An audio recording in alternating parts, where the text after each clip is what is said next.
நல்ல சமாரியன் இயேசு என்னை தேடி வந்தாரே. நல்ல சமாரியன் இயேசு என்னை தேடி வந்தாரே. பிரியமானவர்களே, வாரம் ஒரு குறிஞ்சிதின தலைப்பிலே இந்த நாளுமாக மீண்டுமாக உங்களை சந்திப்பதிலே மிகுந்த மகிழ்ச்சி அடைகிறேன். இந்த நாளிலுமாக இயேசுக்கு பரிமளம் தைல ஊசிய 2 பெண்களை பற்றி நாம் தியானிப்போம். பல பேர் 2 பேரும் ஒரே பெண்கள் என்பார்கள். ஆனால் லூக்கா நற்செய்தியை குறிப்பிடும் இடம் என்பது வேறு, யோவான் நற்செய்தியை குறிப்பிடும் இடம் என்பது வேறு. லூக்கா நற்செய்தியை முதலில் நாம் வாசிப்போம்.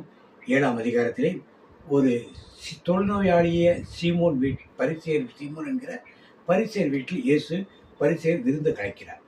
அங்கே இயேசு சென்று விருந்து சாப்பிட உட்காரும் பொழுது பாவியாக ஒரு பெண் அங்கே வருகிறார். வந்த அவள் தன் கண்ணீரால் அவர் பாதங்களை கழுவி கூந்தலால் துடைத்து முத்தமிட்டு பரிமளத்தை வைத்து ஊற்றுகிறார். அப்பொழுது அதை பார்த்த அந்த வீட்டுக்கு விருந்துக்கு அழைத்த சீமோன் என்ற தொழுநோயாளி, இவள் எப்படிப்பட்ட பாவியாக இருப்பது என்பதை இவர் ஒரு தீர்க்க தரிசியாக அறிந்திருக்கலாமே, அறியாமல் இருக்கிறாரே, இவரை தொட விடுகிறாரே என்று அவர் யோசிக்கிறார். அப்பொழுது ஆண்டவர் சொல்கிறார், சீமோனே, ஒருவன் 500 வெள்ளி கடன்பட்டிருக்கிறான், ஒருவன் 50 வெள்ளி கடன்பட்டிருக்கிறான். யாருக்கு மன்னிப்பு அதிகமாக கிடைக்கும் என்று கேட்கும் பொழுது 500 வெள்ளி காசு கொடுத்தவரும் மன்னிக்கிறார், 50 வெள்ளி காசு மன்னிக்கிறார். யாருக்கு நிறைய மன்னிப்பு கிடைக்கும் சொல்லும்போது 500 வெள்ளி காசு கொடுத்தவருக்கு தான் என்று அவர் பதில் சொல்கிறார். அப்பொழுது ஆண்டவர் அவள் பக்கம் திரும்பி, உங்களுடைய அநேக பாவங்கள் மன்னிக்கப்பட்டன என்று அங்கே சொல்லுகிறார்.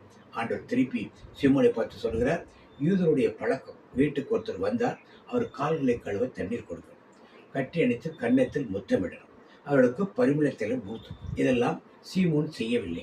ஆண்டவர் சொல்லுகிறார், நான் உன் வீட்டுக்கு வந்தேன், என் கால்களை கழுவ தண்ணீர் கொடுக்கவில்லை, எனக்கு நீ முத்தம் கொடுக்கவில்லை, என் தலையில் ஊற்ற பரிமளத்திலும் கொடுக்கவில்லை. ஆனால் இந்த பெண்ணோ வந்தது முதல் தன் கண்ணீரால் என் பாதத்தை கழுவினார், கூந்தலால் அதை துடைத்தார், பாதத்தில் முத்தமிட்டார், பாதத்தில் எண்ணெய் ஊற்றி எனக்கு மரியாதை செய்தாள் என்று ஆண்டவரிடத்தில் சொல்லி என்னுடைய பல பாவங்கள் மன்னிக்கப்பட்டன என்று அங்கே சொல்லுகிறார். யோவான் நற்செய்தியை நாம் பார்க்கும் பொழுது மார்த்தாள் மரியாள் வீட்டில் லாசர் உயிர் திறந்தவர் அங்கே ஒரு விருந்து நடக்கிறார். அந்த விருந்து நேரத்திலே மரியாள் ஆண்டவர் பாதத்தில் அமர்ந்து கண்ணீரால் அதை துடைத்து, கண்ணீரை விட்டு அதில் கூந்தலால் துடைத்து பரிமளத்தை வைத்து அதை ஊற்றி முத்தமிடுகிறார். 2 காட்சிகளும் ஒரே காட்சிகளாக இருந்தாலும் இங்கே இதை செய்கிறது, இங்கே நடப்பது பெத்தானியாவில் நடக்கிறது. அங்கே அவர் நகர பட்டணத்து விதை பகனை குணப்படுத்திட்டு வந்த அந்த இடத்திலே அது நடக்கிறது. 2 வெவ்வேறு ஊர்கள், வெவ்வேறு ஆட்களின் வீடு. இது மார்த்தாள் மரியாளுடைய வீடு. எனவே 2 வேற பெண்மணிகளாக இருக்கலாம் போது பல பேர் அவருடைய கருத்தாக இருக்கிறது. எனினும் அவர்கள் செய்த அந்த நல்ல காரியம். ஆண்டவர் சொல்லுற யூதாஸ் கேட்கிறான், இந்த பணத்தை 300 தினாரியத்துக்கு விற்கலாமே என்று. 300 தினாரியம் என்பது 300 பணம் என்பது அன்னைக்கு திராட்சை தோட்டத்துக்கு வேலை செய்ய அழைத்த ஊழியக்காரன் ஒரு நாளைக்கு ஒரு தினாரியம் என்றால் அந்த 300 தினாரியத்தை செய்வதற்கு 300 நாட்கள் வேலை செய்திருக்கணும். அப்போ ஒருவருடைய சம்பளம் அது. ஒருவருடைய சம்பளத்தை இயேசுக்கென்று அவர் அர்ப்பணிக்கிறார்.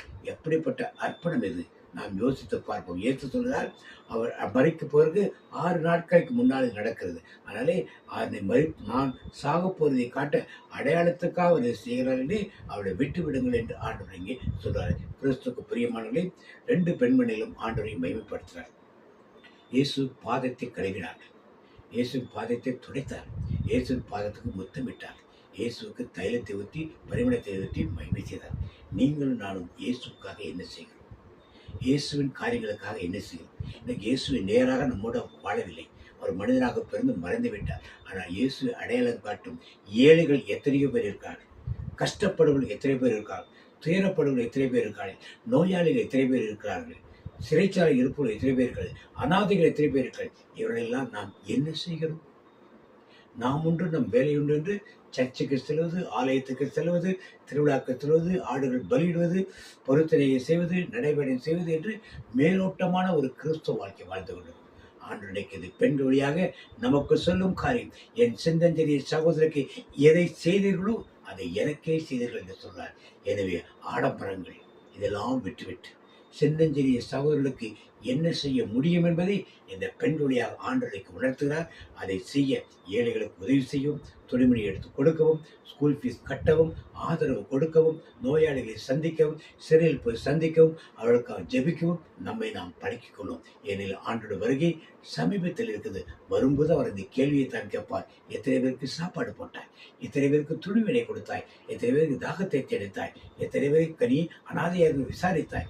எத்தனை பேர் நீ தனிமை காவலில் போய் சந்தித்தாய்? இந்த கேள்விகளைத்தான் கேட்பார். அதற்கு தயாராக இருக்கும்படி இன்றைய நாளில் இந்த தியானமானது நம்மளுக்கு மகிழ்ச்சியோட்டும் சந்தோஷமோட்டும் ஒரு செய்தியாக இருக்கும்படி இயேசு நாமத்தில் உங்களை வாழ்த்தி ஜெபிக்கிறேன் நல்ல பிதாவே, ஆமென்.